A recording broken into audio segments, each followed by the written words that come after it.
The relationship between religion and sexuality has always been convoluted. For those who want to pursue relationships outside of the man and woman cookie cut, religion has largely been off limits. Members of the LGBTIQ community have faced this kind of discrimination in all major religious traditions. In this segment of This Modern Love, we speak to members of the Catholic and Jewish faith to look at the troublesome past of religion and sexuality and what is being done today to restore it. Father Peter Marr of St Joseph's Catholic Church in Newtown is no stranger to this topic. He's been running services for LGBTIQ Catholics and their family and friends for the past 15 years. He is a well-known and respected parish leader in Sydney.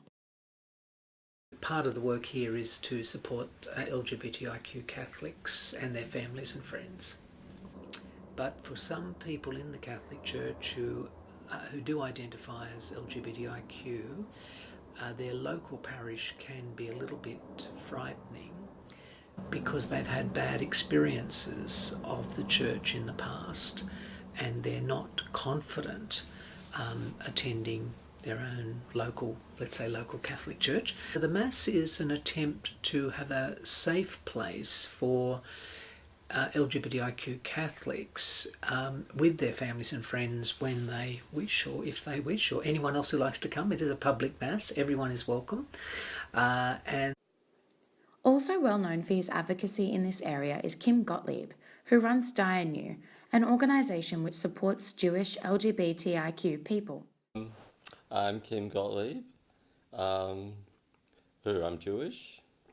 So DIANU was formed and it was designed as a social and just an opportunity for gay, lesbian, transgender, intersex. I think the initials have developed over time.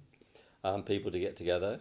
And initially, I think it got started in 2000 with the decision that we were going to put a float in Mardi Gras. The woman who came up with the name,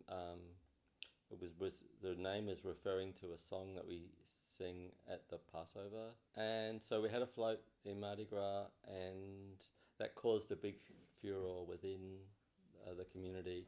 The Jewish newspaper put a big front page article and it got and that gave us a lot of publicity.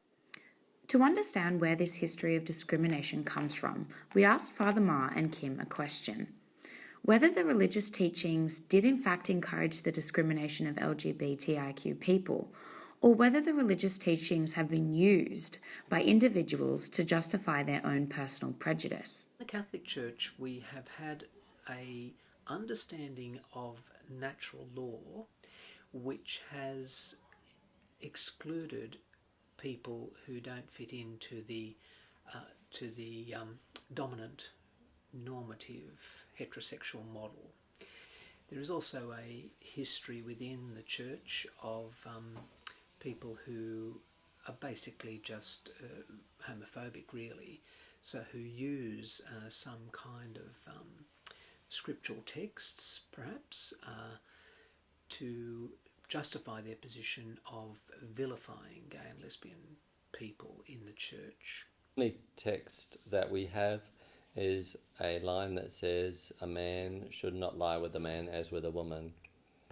Now, if they wanted to be specific about male-to-male relations, they could have been much more clear, which they are much more clear about a whole lot of things.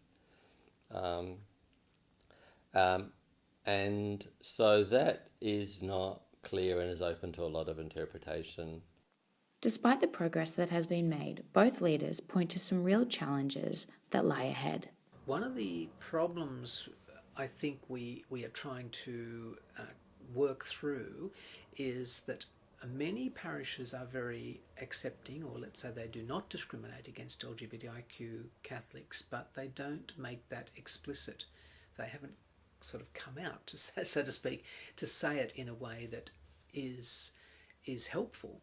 I think the most powerful snapshot is that in the tradition and in Orthodoxy it still happens that if someone finds out that their child is gay, they consider them dead and they do the ceremonies that they would do as if they were dead. That's pretty full on. So one of our I was thinking about the conversion programs that Christians have, but yeah, we have one because there was an Orthodox kid in our community that got sent to New York to go to one of those programs,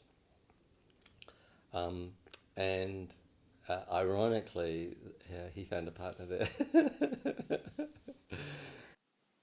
Looking forward, both community leaders stress that their religions contain more teachings about acceptance and love than they do about discrimination, and both are hopeful for the future of the LGBTIQ community. So it's not about, as the Pope says there, it's not about judging them.